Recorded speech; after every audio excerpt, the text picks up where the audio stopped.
On behalf of Martel, we are the coordination team of the DEL4ALL project. And once again, warm welcome from our side, and we're really glad to have you. And then I know several of the participants have been with us already in the previous two events, and it's very nice to see that we have this returning community, and this is what we want to form. So just as a reminder for everyone that when you are not speaking in this webinar, please mute your microphone so that we can ensure the best sound quality. And also just for the privacy reason, we will need to check that if you're okay with us taking screenshots, perhaps with your photos in, with your image in, and we're gonna record this session. I hope that's okay, and if that's not okay, please send it to us. Write to us in the message. Thank you very much. So now I give the floor to our coordinator of the project to start the introduction. Thank you. Thanks a lot, Kai, and welcome everyone also from my side. I am Giovanni Rimassa, also from Martel, the coordinator company of the project, and I will just quickly sketch the scope and the goals of DEL4ALL in general before then concentrating on the survey that we are going to present in this webinar and handing over to my colleague Alex. Okay, so next slide. Yeah. So again, this is still me. So the overall goal of DEL4ALL, that is a coordination and support action within the current framework, is to support a unified strategy between the digital transformation, let's say, goals and the technologies that can support it within the scope of, let's say, the continuously evolving education and pedagogical landscape. So if we need to combine the technological aspect with the context in which education finds itself in and the improvements that can be made. Next slide, please. So we are trying to do this through three major objectives. On the one hand, we are gathering and creating a knowledge base that can be used by practitioners and researchers alike to understand and analyze the state of digital education. We also are working in the spirit of CSA kind of project, so we have a collaborative and let's say ecosystem support-based way of working, in which we are engaging experts or other different stakeholders, and we keep, let's say, adapting our agenda to the needs of the Commission and the digital education community. Last but not least, the output of the project will be a strategic development agenda for research and some inputs for policy making and next future direction. Next slide, please. So you can see on the left the expert advisory board, that is a major group of competence and advice that we rely on in this project, and in the middle you see what is the main deliverable of the project, which will be a mapping between the possible technological applications and use cases from the relevant technologies that we are analyzing, and the educational context in which they can be applied. You can see on the right that among the interactive activities that we have surveys and interviews. Now, this is the topic of this webinar is one of such surveys, and as you know, this is about the impact that the COVID-19 pandemic is having on education and how the digitally enhanced education is a tool and let's say a context factor in this. This again was not, of course, in the original objectives of the projects, but this is extremely topical, and I don't need to discuss much how important this event was to add a new dimension of digital education challenges and opportunities. Next slide, please. So I think now I can just hand over to you, Alex, right? Because this is where you can explain the context of the survey that we conducted and then lead on to the discussion. Thank you. Thanks, Giovanni. I wish we had a nicer slide to start this with, but we don't. So I think the idea really is now to share with you some insights as DEL4ALL has literally kept on going despite, because of, or increasingly in response to the COVID-19 pandemic. We have had webinars where we've discussed, the technology education matrix. We've had a first survey. We've had online workshops. Today, we are going to mainly use the results of a second survey of how education institutions can manage or adapt. And I think it's very important that we bear in mind that although DEL4ALL inevitably is focused on the deliverables promised to the Commission, so there you are seeing some of those, the matrix, the aggregator, the various workshops and surveys, white papers, and building up databases and catalogs. We're very much aware of other things happening outside our door, and not necessarily just in Europe now. In fact, we're now going to go into the second phase where the expert community is going to become even more international than it was, but we are already looking at a number of papers, webinars, whatever is happening out there. We are scanning on a regular basis to make sure that we're in touch with best practices. And inevitably, as most of you know, last week, there was the publication of the Digital Education Action Plan 2021 and 2027. I was involved in that working group as well. And we're also trying to make sure that whatever we're coming up with in terms of DEL4ALL is aligned with what the EC is saying and doing, albeit in other projects. I'm just sharing with you here just a screen grab, and literally I grabbed this yesterday afternoon.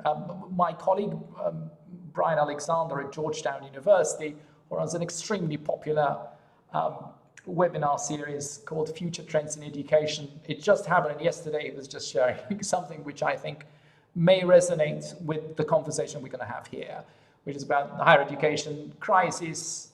It's not just student debts, but you can see when we go into the education and technology area, you will start to see some of the things which we're going to hopefully discuss today, from automation in education and blockchain education, let alone, campuses feeling threatened by all things digital.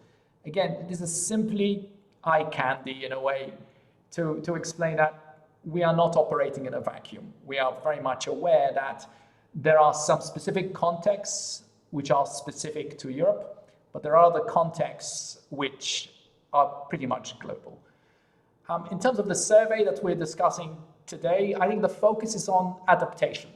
And when we're formulating the questions, we're really focusing on the challenges facing anything from universities to schools, the opportunities inevitably presented.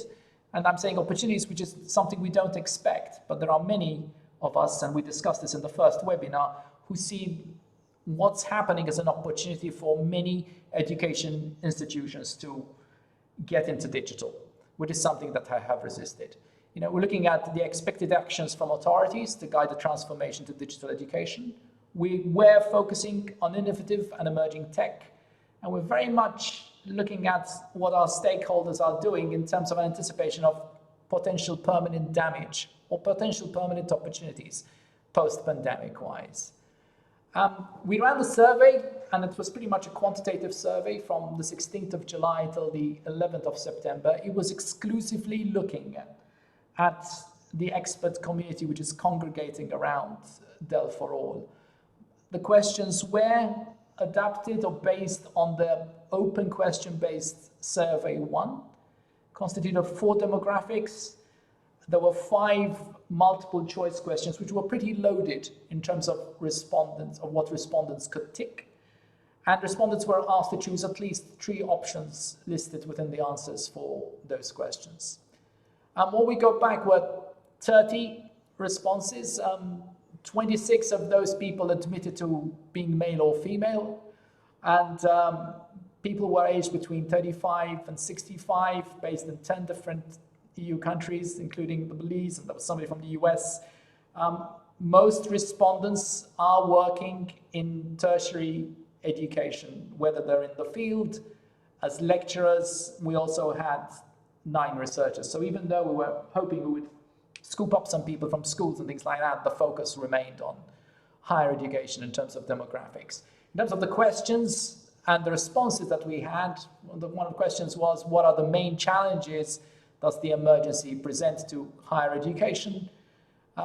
This is a common one. We need to keep on ensuring we are delivering high quality online education. And this is again something which most people in the field are struggling with.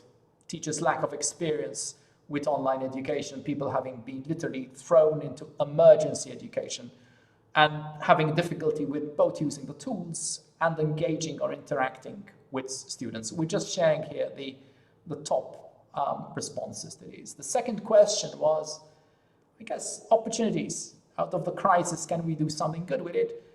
And again, it was, and this is something related to DEL4ALL, let's improve teaching infrastructure, whatever that means. And I think we should discuss that, whatever it means. But let's also increase the skills and competencies of the teaching community worldwide.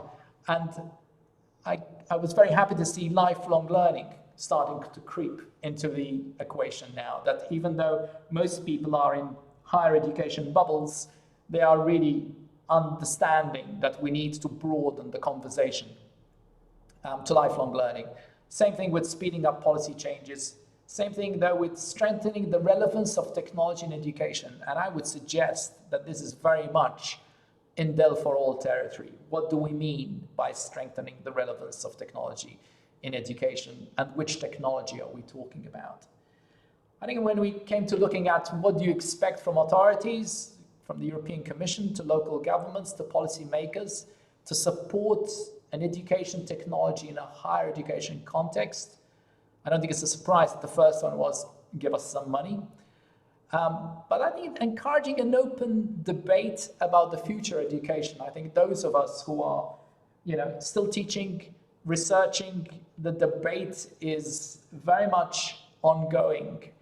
And from, the safety of teaching in bricks and mortar institutions to what tools can we use to make this strange teaching and learning more adaptable to the new reality we're looking at. Some people identified assistance with capacity building and skills development. I think with question 4, and I think this was one of the surprises, at least for me, when we're looking at what emerging tech are we looking at, and of course we included the list, our list, from blockchain and AI, and AR and VR and gaming and data analytics, what can support digital learning in a higher education context? So the more sophisticated education, the first response was overwhelmingly virtual learning platforms. So we're still stuck at using the LMSs in a decent way. And the second one was conference tools. It's only then, when you start looking at data analytics, I think the more interesting variant was, I think, artificial intelligence, and there were about 7 people talking about that. I think we had about 6 for blockchain. This, I think, is indicative. People are saying that tools that we were meant to be using for many years are also being considered to be emerging tech still within a higher education context. And in terms of question 5, in terms of what permanent post-pandemic changes will there be to education, I don't think it's a surprise. More blended learning, as more students are forced off campus. Inevitably, education will be more digitalized in the future. Now, by education, do we mean YouTube? Or do we mean, people doing what people do in higher education, teaching from their bedrooms? The other one is, development of digital education skills. And again, I think we should deconstruct what we mean by those. And if we had to kind of coalesce these insights into one slide, I think what people are looking at is some respondents were saying we need some sort of digital enhanced learning guide that can articulate these concepts and standards and best practices. When we looked at the deliverables for DEL4ALL, we are scheduled to deliver something called the DEL4ALL online aggregator that may meet that particular need. The second one is the return of OER, much maligned for many years, and suddenly we need OER. We need virtual learning platforms integrated with learning analytics and digital games and AI. So more responsive, more interesting, I guess, platforms. But we need profound changes in higher education governance, and we also need changes in the European EdTech funding models. So I've rushed through those because I really would like to hand over to our expert panel today. So we've got my old friend, Professor Dr. Ilona Buchem from both the University of Applied Sciences, Paul Comyn coming in from the ILO in Geneva, Claudia Harms-Schmidt, who's at U4I, and Andreas Pepov from Fraunhofer. And the way we're going to schedule this is that the panel will, I guess, talk, respond. We should have an open discussion. Please use your chat box. And I think Anne Bayard from the European Commission will respond to what has been discussed here. Again, this is just a beginning. Okay, we have to keep these discussions going on. One final thing from me. I think when I was looking at the panel, I think what is a common element in this panel is a focus on praxis, okay, and a focus on skills, and a focus on industry as well. So I think that should give us an additional element of granularity to the discussion. So my suggestion now is literally, I think I should stop the video now. Actually, not stop the video, stop sharing my screen if I can.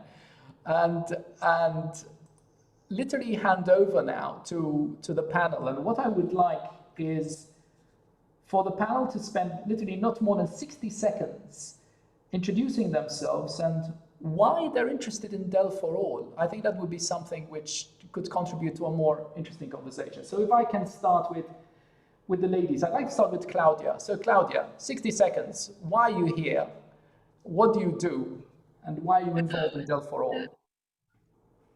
Hello, I'm Claudia Harms-Schmidt with a startup, University for Industry. Why I'm here is because I'm interested in digital enhanced learning for all. The connection was actually made through the Fraunhofer Institute, Sabine Kolbenbach and Professor Prinz, because University for Industry is actually providing tools and courses for lifelong learning, as we just spoke. So it's really geared towards reskilling and upskilling of employees in industry. So very practical, hands-on, but we also go quite deep into our content, and we do this, we create this content and develop it with experts in the respective fields. So for example, on blockchain, we have courses where Professor Prinz talks for in the industry employees. So we are providing online learning. So digital enhanced learning is actually what we do, just with a very different focus group, not universities, not schools, but actually employees in industry. Thanks, I think Claudia. 60 seconds. Thank you. Yeah. Ilona. Okay, Ilona Buchem from Beuth University in Berlin. So what I'm interested in most are the best practices in innovation. I have been working on digital education for years and have been engaged in different projects and developing a strategy at our university. And I think what you are doing with the DEL project is very helpful, very useful to collect all the different examples and to disseminate, share. And yeah, I'm interested in learning about them, contributing and also sharing and learning how universities in Europe and beyond are dealing, for instance, with the current situation. Thanks, Ilona. Paul, do you want to go next? Yeah, sure, Alex, and good morning, everyone. Paul Comyn from the International Labour Organisation based in Geneva. I head the work group on skills, policies and systems. You know, we're engaged in DEL4ALL because we're interested to see how the higher education sector is responding to the same sort of challenges that have affected the vocational education and training sector in terms of the impact of COVID, the take-up of distance and online learning, the challenges around professional development, matching technology with the right educational purpose, the challenge of assessment and certification, the issues around work-based learning and access to workplaces, and also then the fact that increasingly we're getting requests from our constituents, our member states, about how to take a more strategic approach to digitalisation, taking a system perspective to that challenge. Thanks. Thanks, Paul. Andreas. Yeah, hi, my name is Andreas Pippo and I'm from the Fraunhofer Data Science Training Center. So we're developing trainings in the field of data science also for further education, so mostly for people from industry. And I would like to see if we can build strong relationships, strong communities in fully online settings like we have right now. So I think building relationships between teachers and the students and also among the students is one key to successful learning. And when we are doing that in on-site trainings, we have a lot of tools available how to do that. But how is this going to happen in fully online settings? And can we accomplish that? And I would like to exchange ideas, especially on that in this panel and in this project. Thanks, Andreas. What I would suggest we do is this. I think seeing we are a community of experts, I think if we use the chat box, not just for questions, but also observations, that's something that, I will make sure that Claudia is looking at in the background. If we have enough time, certainly people can just butt in and start, we can have a more generic conversation. My first question really to the panel is, we've shared with you this survey, which is really, the focus is on adaptation. How do we adapt? Was there anything there which was relevant? Do you agree with what you saw over there? And perhaps did we ask the right questions or not ask the right questions? So the floor is yours. So I don't know whether, Claudia, do you want to go in first on the basis of your relationship also from the praxis side of things, which is what you were discussing with us before? Okay. Yes. We're talking about adaptation. How do we adapt to this crazy situation we're in? Right. Thank you, Alex. And actually, I think the questions you asked in the survey are the right ones. The answers were partly surprising, right? As you also told us when you went through the pages right now. For example, it's that we're stuck under technologies what was the reply that came most often is that virtual learning systems, which have been around for a while, are still like the top of the list there, or also this need of broadening, when we look at education, broadening from the higher education with the focus on universities to include everything, like Andreas Pippo does with also content-wise, not just audience-wise, and who the learners are. I would say what I found the survey actually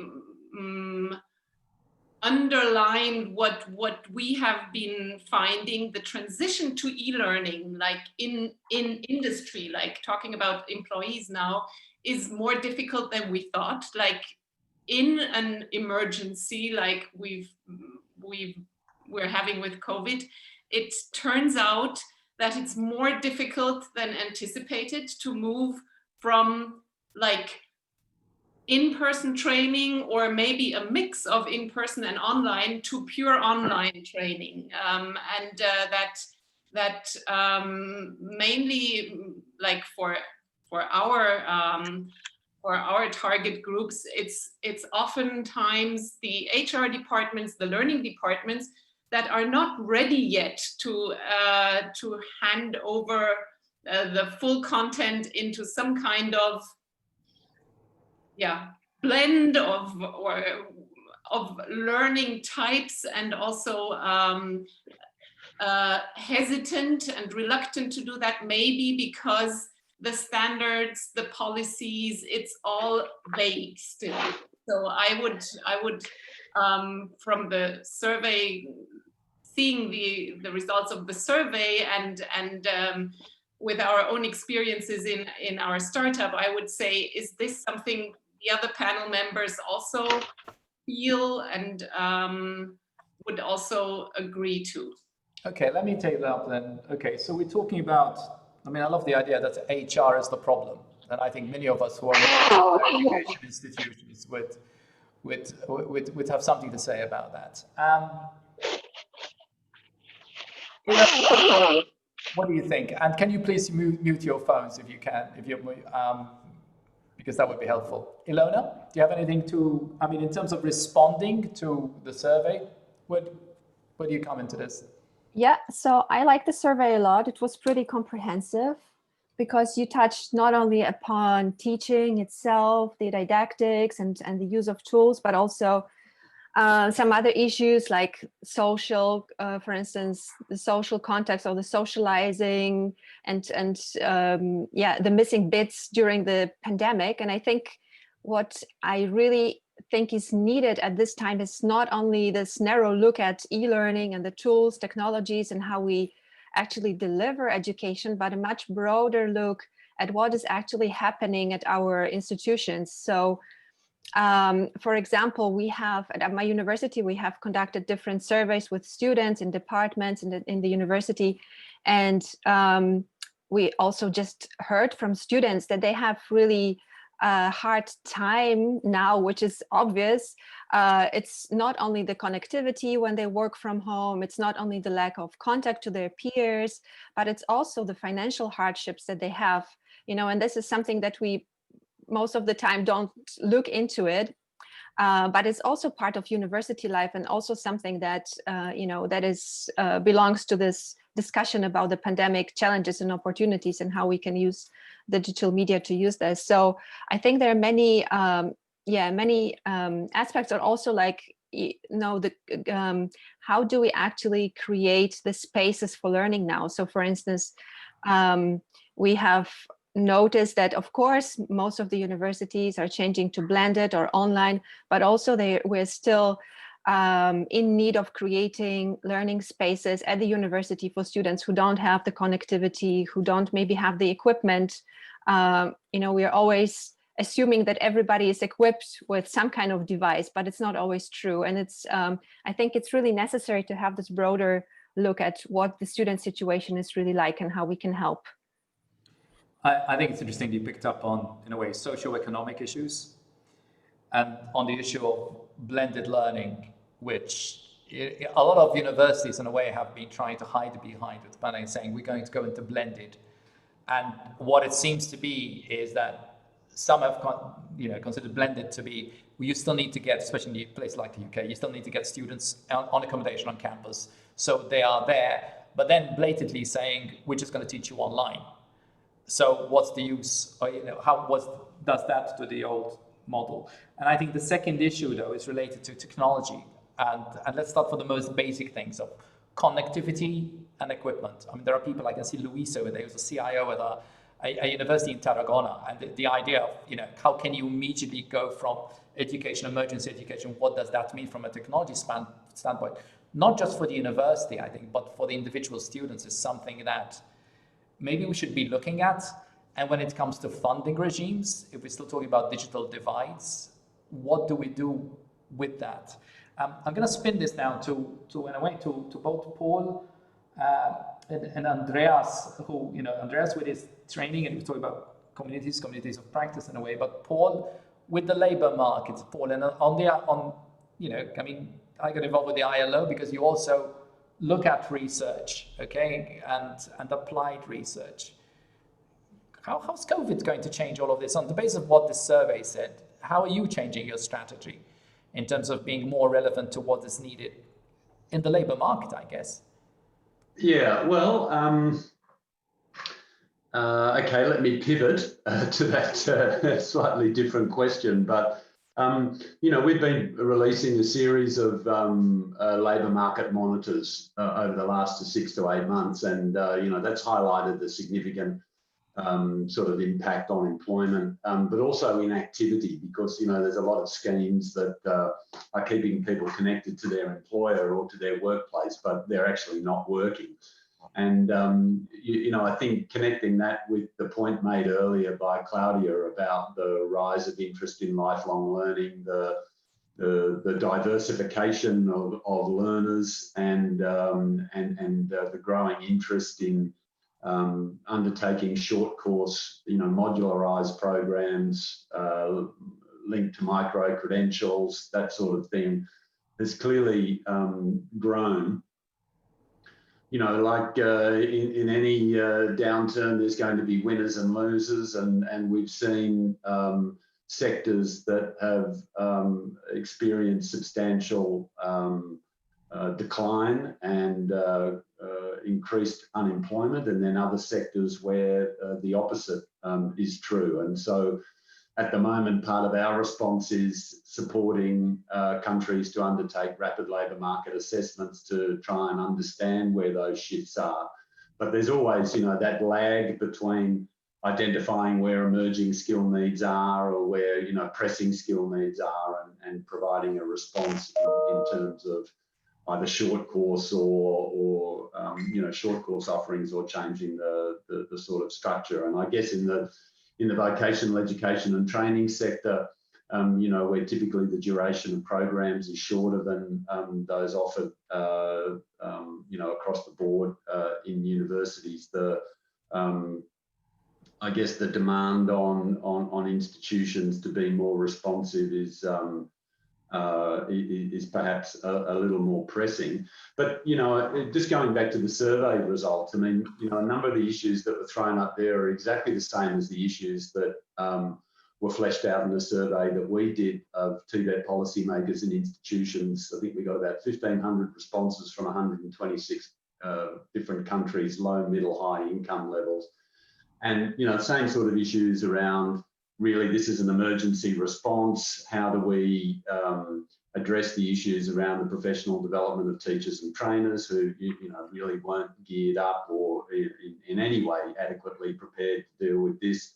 How do we support learners who either don't have access to infrastructure, devices, or have the digital skills to actually engage in online and blended learning? And of course, for us, you know, the whole issue of work-based learning, access to workplaces in sectors where there's been lockdown, but also what that means for assessment. You know, when you're working in vocational education and training, or perhaps, you know, work-based learning degrees, or degrees that have you know, work-based project sort of built into it, that issue of access, and also how you're going to deal with evidence of you know, practical skills achievement has been a real challenge for our constituents. But I think in the last point I'd make is that this emphasis on lifelong learning again, I think, is going to act as a bit of an accelerant for the vocational training sector as well, to really rethink how what they're offering is meeting the needs of a more diverse group of learners. And that's really just piggybacking to some extent on a lot of the dialogue that's been surrounding the future of work, and the fact that there's going to be, you know, an increased demand for reskilling and upskilling programs, which, you know, the vet sector is looking to try and respond to. Thanks. Okay. I got a question from Luis, and it is related to the survey results. So I'll pivot it to the panel starting with Andreas. And what Luis is saying is basically, yes, the results of the survey, you know, it's surprising that LMS scored first, okay? Because perhaps the key point is not the technology itself, it's how people use technology. There are just so many people out there, from lecturers who have never connected to their LMS before March 2020, when suddenly within 24 hours, most people were forced to say, go and teach online, okay? So COVID-19 has been an accelerator, but it's also related to how education is considered in higher education institutions. So it's very institutional. It's the recognition that, you know, individual people, it's more related to the research results. And this is, you know, painful for those who just join a university just to do research, okay, as opposed to their actual face-to-face, you know, teaching obligations. And some people might not agree with that, okay? So often people are rewarded with reduction in their teaching load, which works against the reduction of education or recognition of education itself. So there's a governance issue here at stake.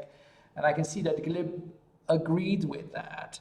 So I'm going to pivot this back to Andreas. I would also encourage some of you there who are research focused, but applied research focused. So I'm seeing Georgios in front of me. There's the Institute for Digital Games, for instance, in Malta. One of the things which people then responded to in the survey said, we need more games and a more fun way of learning.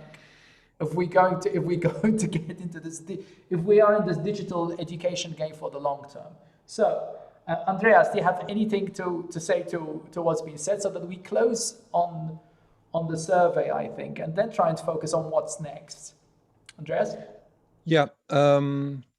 So I think there's two essential things in this comment. One is related to the usability of technology, maybe, or user friendliness. And the other one is about incentives, maybe. So how do you create incentives for people from universities to build engaging teaching? And yeah, concerning the technology, so we have ourselves decided on an LMS to use, which is not very user friendly, I have to say. So there's a couple of open source systems out there, like Moodle, Ilias on the German market. And it really puzzled me also, it worried me really, you know, how do you make people use these systems when they are stuck in the 90s, kind of, from their way of, you know, their UI and stuff. So it might be one case why still people are not using them so much, because they are really far behind. So what we did is we looked at commercial systems and tried to, you know, look how they are solving certain things and try to implement it in these open source systems, so that they become more usable so that you know, that people get more engaged in clicking on stuff instead of searching, you know, where's things.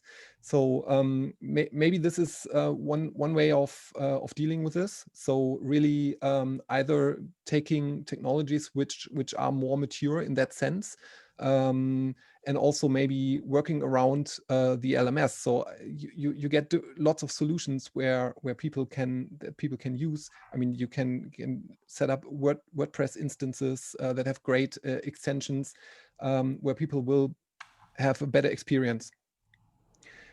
So about the incentives, that's a very, very hard one, I would say. I mean, we have, I can't really say very much about, I don't have so many ideas on how to make an incentive in a university settings. For us in Fraunhofer, we have the incentive because we are earning money with this. So this is, for us, this is an essential part of our doing. So we can use the budget that we earn with these trainings for certain things that we might not be able to do otherwise. Yeah, I think you would need some sort of recognition on it, maybe. So you, instead of just publishing papers, yeah, who has provided the best teaching, and also the role of the university needs to be discussed in general, maybe. So we have a lot of training facilities available, commercial ones, which are very good. We have from the America, I think we're getting a lot of very good distance training courses. And in Europe, we really have to catch up if we don't want the universities to just be, I don't know, any university that does research, but it's not recognized in the outside world. So I think if you see the training in a way, in a sense of positioning the university to the outside, to the students, which are kind of the customs of the university, this might do the trick somehow. I'm going to drill back down to something which is of discomfort to us as core partners with our partners in terms of DEL4ALL. We set out to look at emerging tech, and we are looking at emerging tech. Most of us are experts in emerging tech, so from blockchain to AI. And yet what we're getting back is look at the mature technologies first and get those to be better at doing what they're meant to do because of the crisis. So I don't know if I'm getting this right or wrong. On the other side, I think of my colleague, John Demank, who's also here, and my other colleague, Wolfgang Prinz, okay, where we were looking at digitally resilient models for education. And again, blockchain for people like us is very much part of the equation. So does this mean we're going to ignore, or it's too early still for the blockchains of this world, where in some countries, for us, we don't think about blockchain because all our credentials are notarized on the blockchain, for instance, or where AI, will soon go from, we call a hairdresser, somebody responds to you and it's not a human being. Where are we going to pivot this in terms of our ongoing research on the basis that we're now in October? Should we go back and just look at mature technologies, or should we be focusing on the emerging stuff nevertheless? And I would have this as an open question to the panel, and if the panel doesn't want to respond to that, I would even ask my two colleagues, Wolfgang and John, to intervene at this stage. Does anybody want to take this as a, is it too early for emerging tech? Or should so if I can jump in, I could just say that I think obviously we have to, not even despite, but because of the pandemic, think about the innovation, like the result of your survey, also what we discussed before, the focus on the LMS is, I think, something that emerged because of the emergency and because of the people had to just leap into cold water and didn't have much experience before. But parallel to this, there's so much innovation going on in many different areas of digital technologies for learning that, of course, we have to keep it up.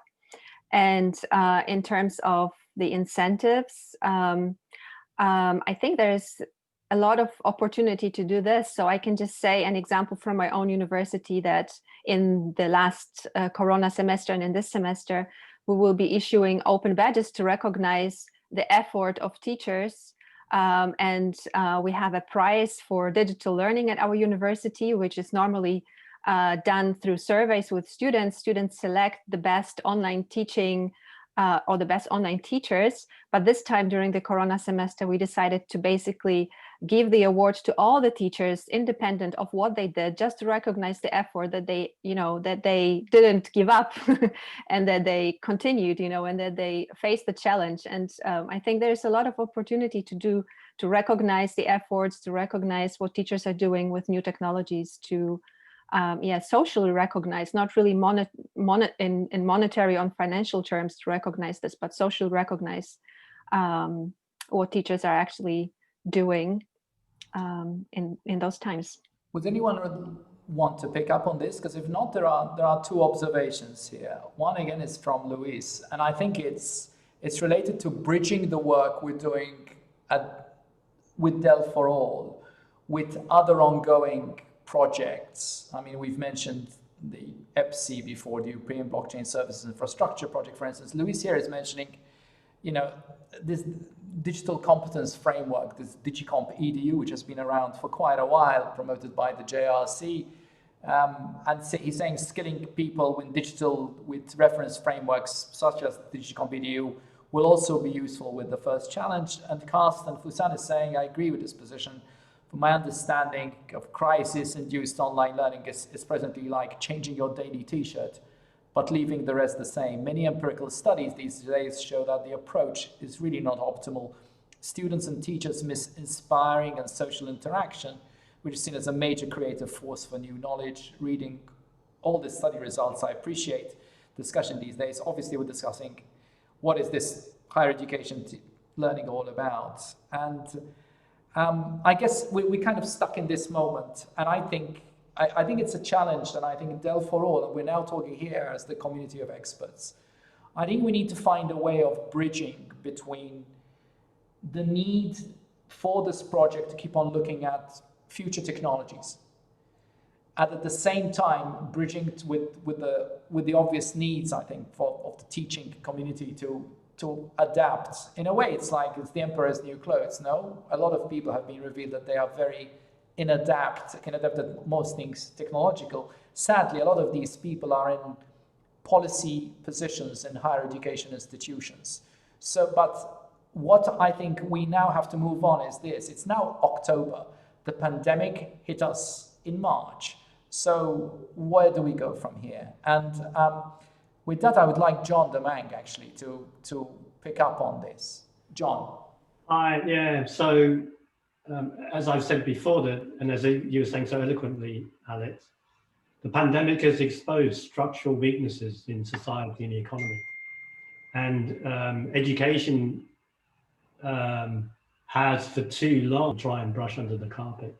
I always tell a joke of, in what other sector could someone, including a prestigious university, say, come to us because we've been doing it the same way for 500 years. If your doctor or your engineer said that, you wouldn't touch it with a barge pole. I think that you see in the UK, we see a couple of things. We see some groups getting together. So, for example, JISC, who run the internet for all UK universities and other services, they've been putting together vice chancellors to discuss the way forward. Also, our vice chancellor was asked to advise the head of office for students on ensuring this. So there is some movement. On the other hand, most universities are panicking. So the front page, the front news story on The Guardian just today is universities can't cope. So 3 major universities have just announced today they're going to move to teach online for the next few weeks. And you can see that universities are literally in panic mode as they try to catch up with a couple of decades of being left behind. In terms of what we can do, I see a multi-stream approach where, let's say, the front guard will continue to experiment with new technologies. The Open University, we've been using an analytics tool which predicts if students are going to pass their next assignment or not since 2013. We're now developing an AI strategy into our core business. So there'll be the fast compared to the rest of the sector. But then there's, say for the bulk of the area, there's going to be a huge need for the education of educators.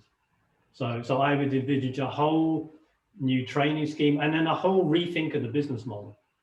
Because of course, the whole of education is still founded on everyone goes when they're 18 and they finish learning when they're 22, more or less. And that's just not fit for purpose. So there's a whole restructuring of the business models, the whole restructuring of how adult education is financed and propagated, and a massive education scheme for the educators. So the crisis is ongoing. We have 4 minutes. Sorry, just one more thing, Alex. Oh, yeah. The other thing I would emphasize is the world has changed permanently. So I'm now looking at articles saying and excuse the phrase, pandemic-driven innovation. So there were big changes that occurred to society, for example, from the outbreak of cholera, from the plague in London, and this will be no different. There will be a permanent change. I saw one article, for example, 1,000 company directors interviewed by the UK Institute of Directors. Of those, nearly 3/4 said that they're going to change their working practices with respect to remote working. We've got about 3 minutes left, and I would like these 3 minutes left. So would anybody else who's listening in like to intervene, including the panel, by the way? And then we can hand over to Anne to respond and sum up to this discussion. Anybody like to go? Thanks. It's Wolfgang. I just would like to add to your... Wolfgang, can you increase the mic volume? Can hardly hear you. Let me see. Better now? Yes, it's better now. Okay, good. So I would like to come back to your question whether we should look at emerging technologies or not, and in particular with respect to blockchain. I think it's not a question whether it's emerging or not. It's how it really helps in the first instance. Yeah, and I mean blockchain is really in the background, and it doesn't help with the current problem. It's an infrastructure that will help us in the future with a lot of very important things, but for the moment it's not important. So I really think it's we have to position the different technologies in the value chain of the whole education process, and then we see. So obviously we shouldn't forget blockchain. It's clear, that's my opinion. But I think it's obvious that everybody is at the moment looking, as my colleague Andreas, for appropriate platforms, video technologies and other things. And then in the next step, we have the background technologies, which become important. Yeah, Steve is saying, also, capitalizing on the upskilling, development and adoption of the new tech that COVID has brought about is really going to be paramount to taking higher education to the future. I really like this idea that maybe what we could do with DEL4ALL is literally map out the tech in terms of value propositions, because clearly a lot of us are very passionate about the blockchain, and a lot of us are finding it very useful, even though people don't realize they're using the blockchain. Say people who have blockchain certificates and they don't know they're just downloading an app.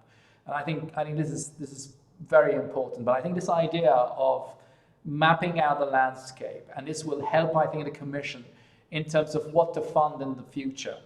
I think if we can then rank these things, I think those would be helpful for the Commission in terms of future projects, that there may be some surprises, and that's what's emerging, I think, from our work with DEL4ALL. I make that, it's exactly 11:55, so if, and I think it's time for Anne to respond. Anne, so it's all yours. Thank you. Thank you. Thanks to everyone for their contribution. I mean, responding to everyone would be impossible. I'm not even going to try. I think that I heard many keywords that have been mentioned already quite often in any meetings I've attended organized by DEL4ALL or not, but linked to digital education. So, I mean, it's clearly about adaptation, use of emerging technologies, but also of what is already available out there, the question of digital skills of teachers, the question of the governance issue, the question of the incentive for teachers and for organizations to move digital, the question of the availability of content, especially if it's European-based. I mean, I would not say there is a kind of consensus, but I think there is, I mean, we have all identified the issues. The question is, how do we tackle them? So what I would like first to say is that I think that this crisis is at the same time a real challenge for our society, but also an opportunity. I mean, the use of digital for education had been there for quite a while already. It's just simply accelerated drastically. And with this acceleration, basically came many questions because people were not ready. So they are indeed now in an hybrid systems where we are trying to adjust digital to a system which maybe is not really designed for digital. So if from the beginning of an academic year, you would know you are going to teach only virtual, you would probably organize your lessons very much differently than if you start face-to-face and you have to move and you do it halfway and so on. So I think those are really important questions, and it's something that we are very much aware of the Commission also, is that the use of digital should always be part of a huge pedagogical, organizational, societal issues. I would say that we are working hard on that at European Commission level, and we have a couple of things in the pipeline. The first thing I would like to mention is the new revised Digital Education Action Plan that has been published on the 30th of September. It's available online. If you have a look at it, it's called Resetting Education and Training for the digital age. You will see that this is very much what you have been discussing for the moment. So there are two strategic priorities. One is about having a high-performing digital education ecosystems. This includes the infrastructure, the connectivity, the digital equipment, competent teachers, content, tools. So that's something that I heard discussed quite a lot today.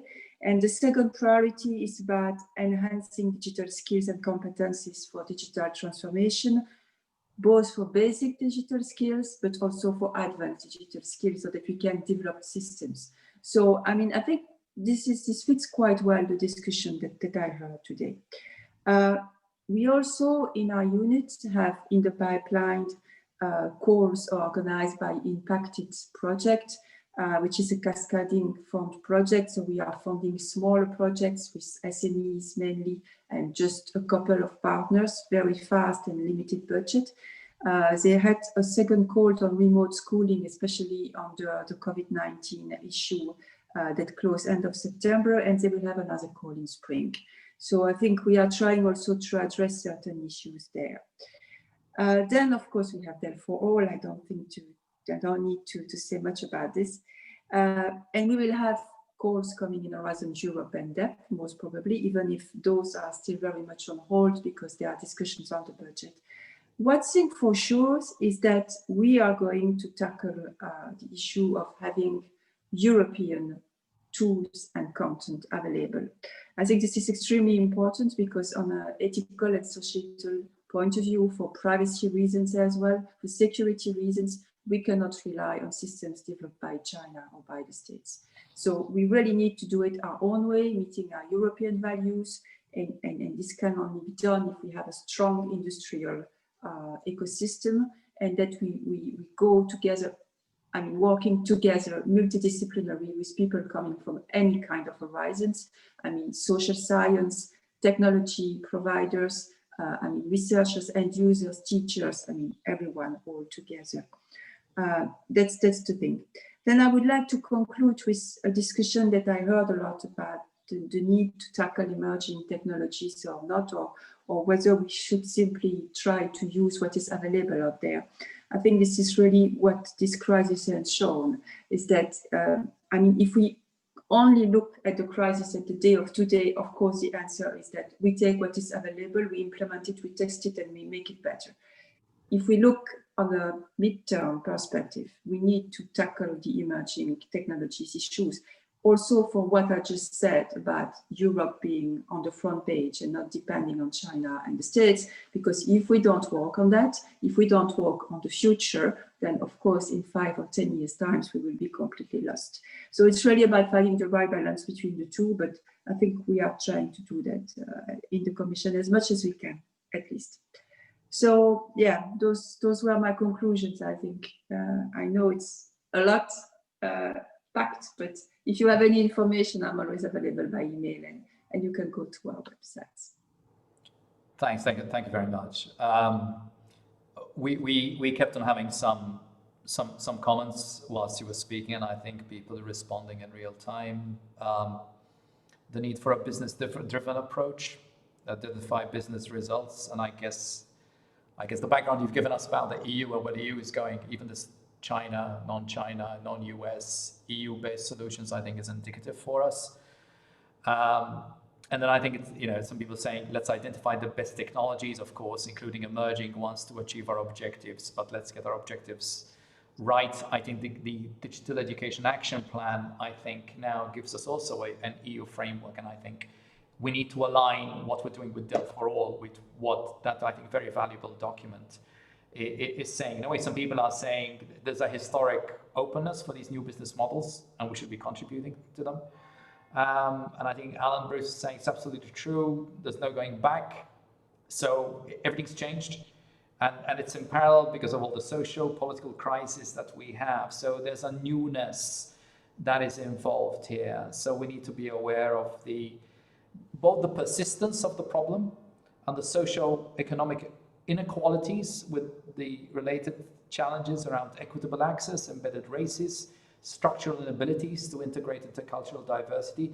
Technology can and should play a part, and addressing these challenges, but we need parallel improvement in qualitative thinking on rights and inclusion in our societies.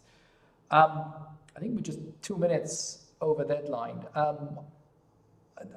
From my point of view, I think thank you very much for what I think is a very, very rich discussion, and I think there's material that the project can work with. I'm increasingly going to request that the community of experts becomes more proactive and helps us in a way formulate, I think, what will ultimately be some very valuable set of deliverables for the Commission. I'd like to ask, and by the way, please do look into our website and to DEL4ALL.eu. People are tweeting and sharing information all the time. I mean, the door is really open for anybody to get involved in discussions. We're all very happy as partners also to have side webinars and feature those on our own respective platforms if necessary. I think, Giovanni, is there anything else you'd like to add in terms of what the next phase is and where we can go? Yeah, thanks, Alex. Well, very briefly, I just would like to inform that we have some upcoming work and deliverables that will be scheduled by the end of this year, more or less, including the second version of the matrix model that I mentioned at the beginning. But even more than the model, what is important is that the second version is also a data and input gathering exercise, for which we will have an online aggregator tool where everyone is invited to submit their input in terms of best practices, technology mapping, pedagogical context that could fit more or less specific technology, and so on. We also have, of course, a lot of engagement activities. We have the expert panel that we always are looking to enlarge. We are setting liaisons with the relevant initiatives. And we will also have further webinars and workshops planned for the beginning of next year as well. So I would just say, please let us know your interest in this. You can follow us on the website and on Twitter, as you, Alex said, and also I think Kai before posted the website and the Twitter handle on the chat channel. And I think this is just a particularly, let's say, crucial moment, as we have heard from different angles, for digital education learning and for we expect permanent changes that we will have after COVID. And DEL4ALL is really trying to combine our, let's say, original plan and reactivity to all these important events that are making the digital enhanced learning more and more relevant, and also in a certain sense, a creative challenge. So we need to rise to that, I think, and to be able also to adapt and conceive our response in more innovative ways. Thank you, Giovanni. Okay, I think with that, unless anybody wants to butt in, thanks very much for joining us. I know we're all very busy, and so thank you for having a break from your very busy schedules and joining us. I'm stopping the recording now. Okay, so thank you very much.